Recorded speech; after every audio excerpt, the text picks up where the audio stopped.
Hi guys, welcome to another Learn Electronics Repair video. I have a power supply here that was brought in by a guy who came into the workshop yesterday, asked me, can I fix it?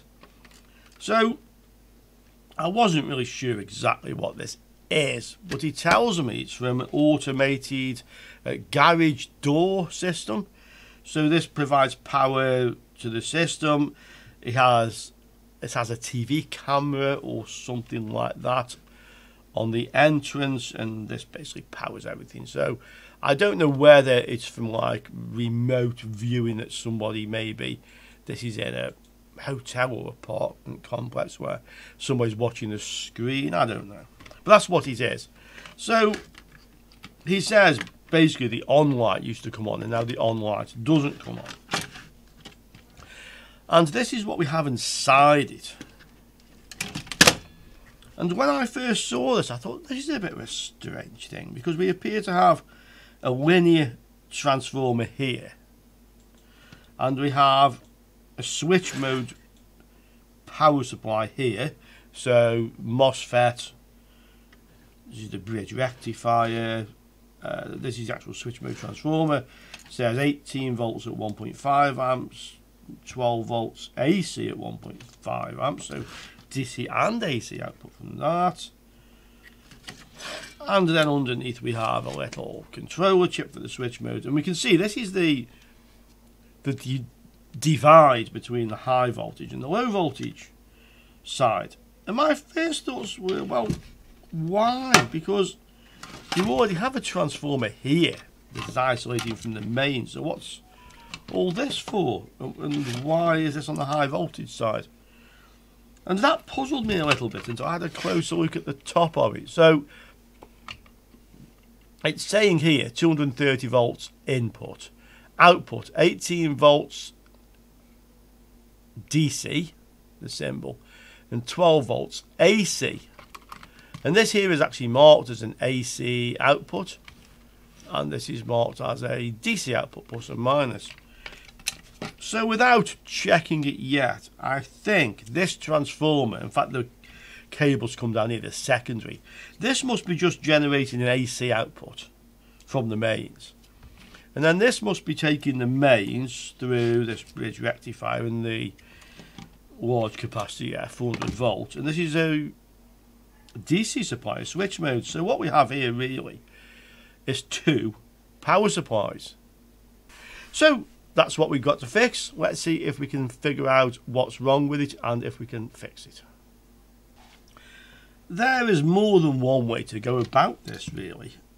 I mean, I could just connect it to the light bulb, the current limiter, and switch it on and see what happens. Obviously, it's been plugged in before. But I think I'll just have a quick look around to see if there's any shorts. I doubt it very much because this fuse looks intact. So it doesn't look like there's going to be any short circuits over here, but we better check, yes. First place to check probably would be the output of the bridge rectifier. So we can go straight across the bridge rectifier. And it should basically read open circuit, which is what it is doing. But realistically, if there's a short there, the fuse will be blown. Let's have a look at, the fuse is okay. So I can have a quick look on the outputs as well, just to see if we can see any problems here. This is a diode. Here we have a diode. I can get to it easily on this side of the board, actually. So it's a double diode. The center pin would go to one end of the DC output, the negative, you would think. Yes, it does. And is there a short to the positive? Well, we appear to have a low resistance there, actually. Let's read across the positive, negative. Yeah, this looks like it might have a short on the output.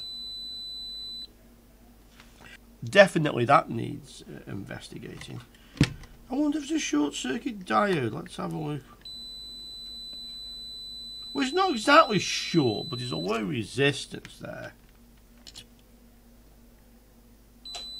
Yeah, that's very low.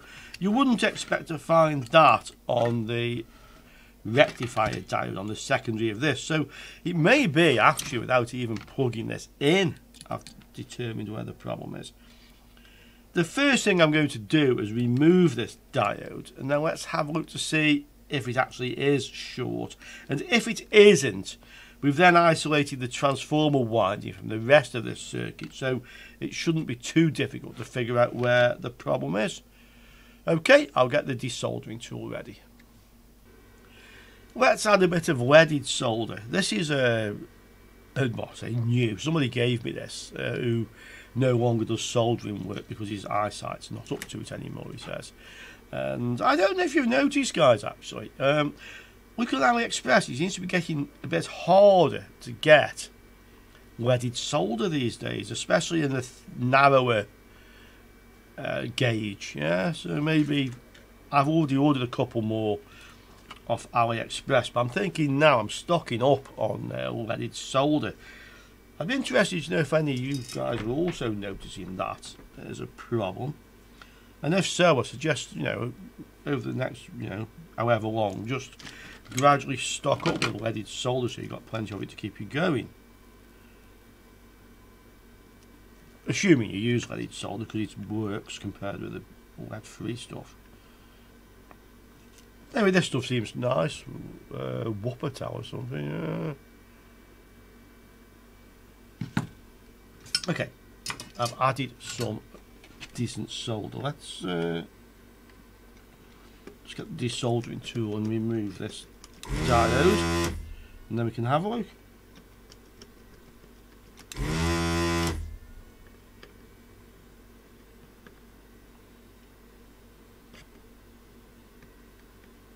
This one's a bit hard to get mounted. I've got it now. Yep, just give that a quick clean after use. Always a good thing to do. Yeah, it's getting a little bit blocked just there, you can see. And it's much easier to do it before you let it cool down.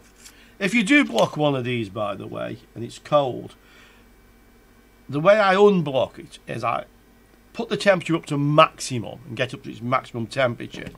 And quite often I still can't get the rod to go down it. So I get it down as far as I can get it. And then I use my hot air gun. So I get the hot air and actually just heat the base part of this with it. Get it a little bit hotter and all of a sudden it goes, yeah. So if you clog one of these up, that's how to do it. You can actually buy these, by the way, the actual handles. Replacement ones. Perhaps I should stick one on the shopping list, actually, because it's probably best to buy one like when you don't need it. You know, when's the best time to buy one of these? Before it goes wrong, yeah. Okay, so we've set the world to rights on that one, and then I realise, of course, that this is fitted to a heatsink. And is it going to be possible to remove it without removing the heatsink? Yeah, I think in this case it will be. Quite often you have to unsolder the heatsink as well, which is not a hassle, but we can have a go at this.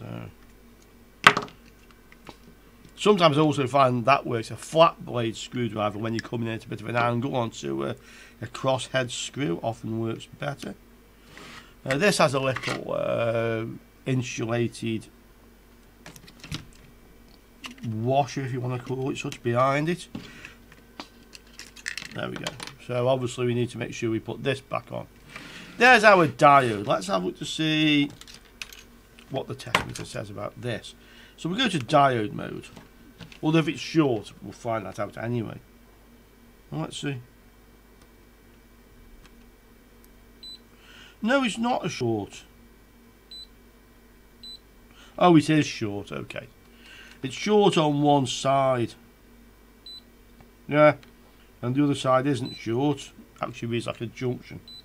So if you look at the diode, I'll just zoom it down a little bit. You can see it's actually a dual diode with a common cathode.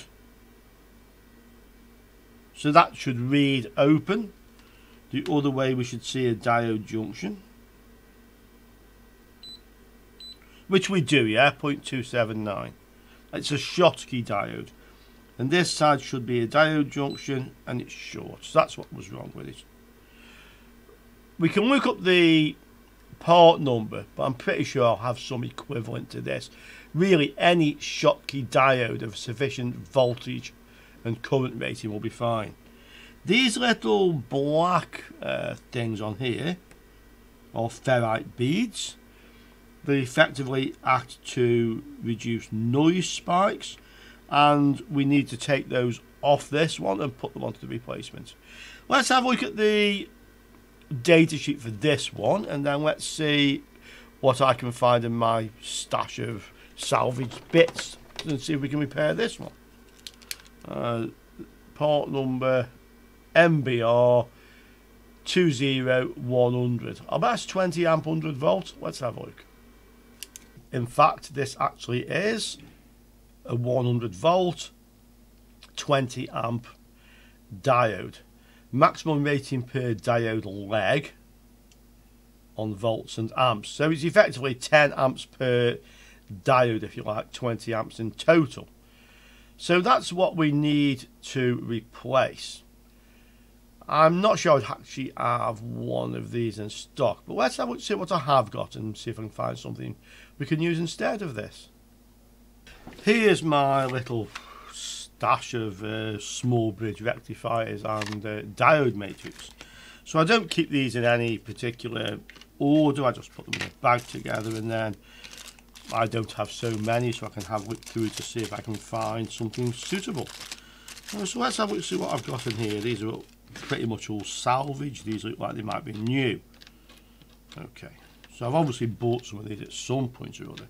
This is what I normally do. So if I have a repair and I need something and they're not expensive, I might buy, you know, 5 or 10 of them and then just keep some in stock. I might be able to tell from the markings if I can find any suitable ones. These are YBC3804, don't say anything particular.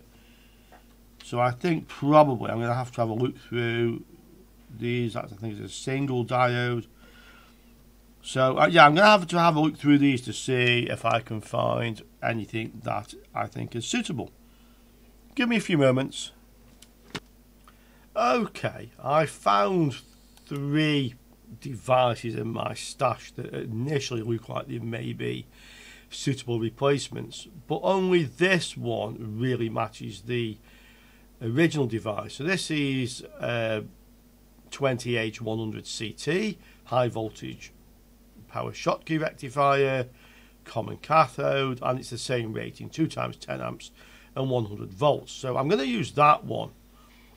We also had this one, but although this is a higher rating, so it's 150 volts, 20 amps, this is a super barrier rectifier. It doesn't specifically say it's a Schottky rectifier, so I'm not going to put that one. And the last one is this one, again, common cathode, 150 volts. This one, current is 10 amps again, but it doesn't specifically mention the fact it is a Schottky rectifier. We could actually test them out of interest just by measuring the voltage drop. So I'm going to use this one. We'll have a quick nose at the other two just to see if they're in some way different. I don't think there's any other particular parameters we need to worry about comparing this one to the original faulty one, which was this one. It looks to be the same or better, basically. Yeah. So that's what's going in there. But what I would do now, and this makes sense to do this, I have a standard repair charge plus parts. So although I have a salvage part suitable for this, I'm going to look up the cost of parts and add that to the cost of the repair. And then I'm going to order some of these because this is the last one or the only one I have of this specification. And who knows when you might need one again. I always work on the basis. If you need one once, then you'll probably need one in the future. So let's have a look at the diodes. Let's get this working if we can. And then let's see how much we should charge for parts on top. And let's put some back into stock. I have the meter in diode mode, and these are the three components I found that were similar, this being basically the same rating as the faulty one. So we'll look at this one first, make sure this is common cathode. So with the black to the cathode, this should conduct, and it's a Schottky diode, 276,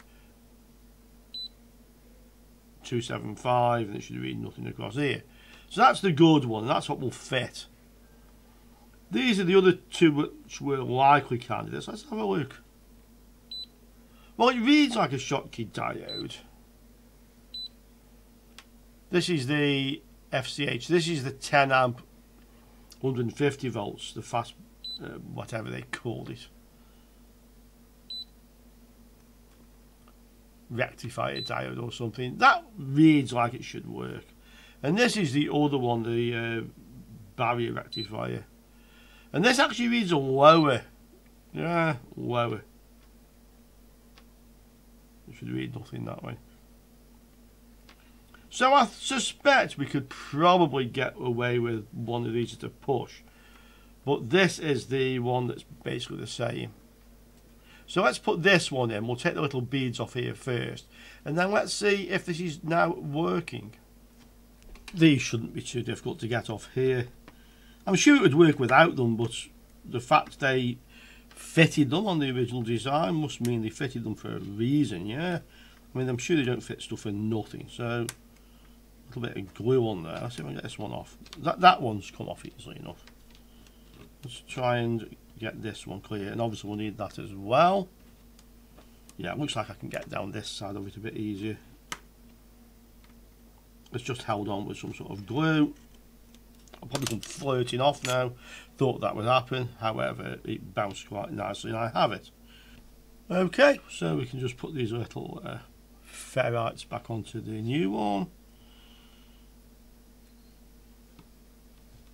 Little insulating tab behind it, and we can fit this back onto our PCB.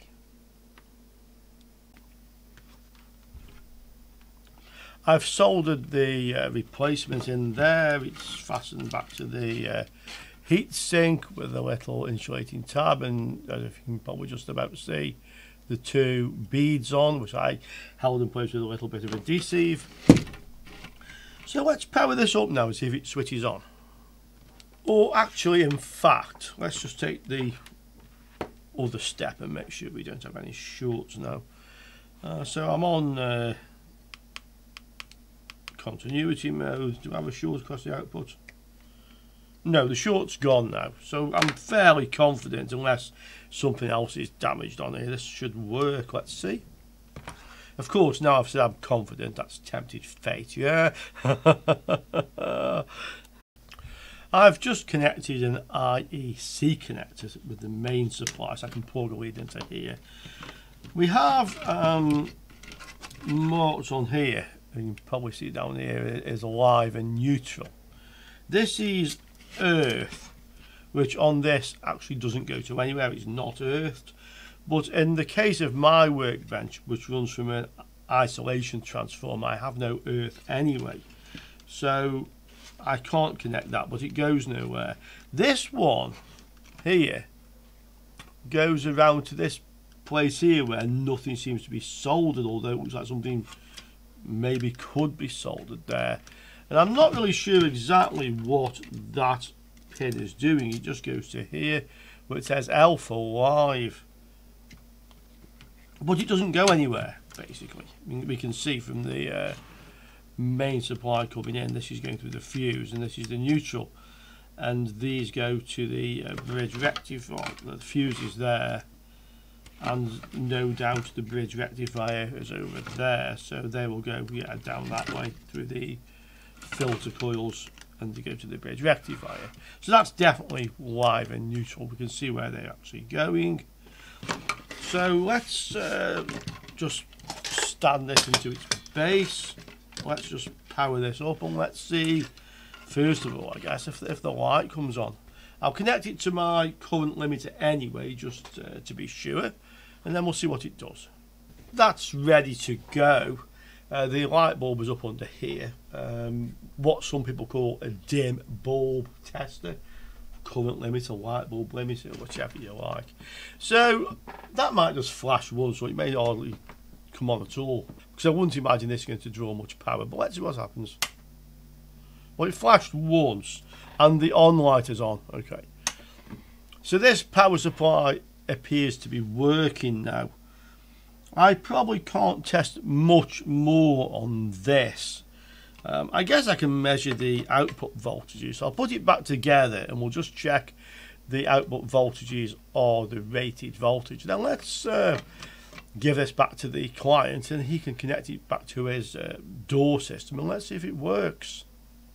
Okay, it's back together, it's on. We can just check the output voltages. And that's probably as much as we can do now. It will be down to the guy to go and try it to see if it works and let us know if there's any other problems. So I'm on DC volts on the meter there. Let's have a look what we have here. 18 volts. Is that the same on this one as well? Yeah, 18 volts. That's within specification. And if we go to AC voltage, this should be, I think it was 12. Yeah, 13.9. That's fine. So I'm happy to give this back to the guy. Now let's have a look to see how much we're going to charge him. So I found these ones. This is the same as the device I used to replace the faulty one. I can get 10 of these. It was like 180 plus it was like 365, 364 euros. So I will charge this guy. My standard repair charge for these sort of jobs is 45 euros plus 365. So we're looking at 48 euros 15, which is what I will charge him. A replacement was about 155, so it's a third of the cost of the replacement, plus he'll have this back today rather than the amount of time it would take to order one and get one shipped over to the island. So I'll just put those into the cart, and when I next place my order I will just order those. And I think that's a very good way to view these repairs. Charge the customer the cost of the parts if you've used a salvage part, especially if that was the only one you had, and then order some more now, because you'll guarantee if you don't, the next time you need one you're going to be stuck and you can't get the job done and out and charged for. Okay guys, I hope you enjoyed that short video. This just goes to show that when I'm recording for this channel I have no idea of what I'm going to find when I open the box. In this case it was quite a simple one, and just by chance I went to it straight away. If I'd gone down the other route of powering it up, I would have found that it was drawing power or it was shutting down the power supply, and then I would have found the same fault via a longer route. And that's just the way it is with repairs. So sometimes you're just lucky. That fault was a very common one, so it's something I suggest you check on any power supply which is not working. Look for short circuit rectifier diodes on the output. Okay guys, that's it for that one, and I'll see you all soon on another Learn Electronics Repair video. Ciao for now guys.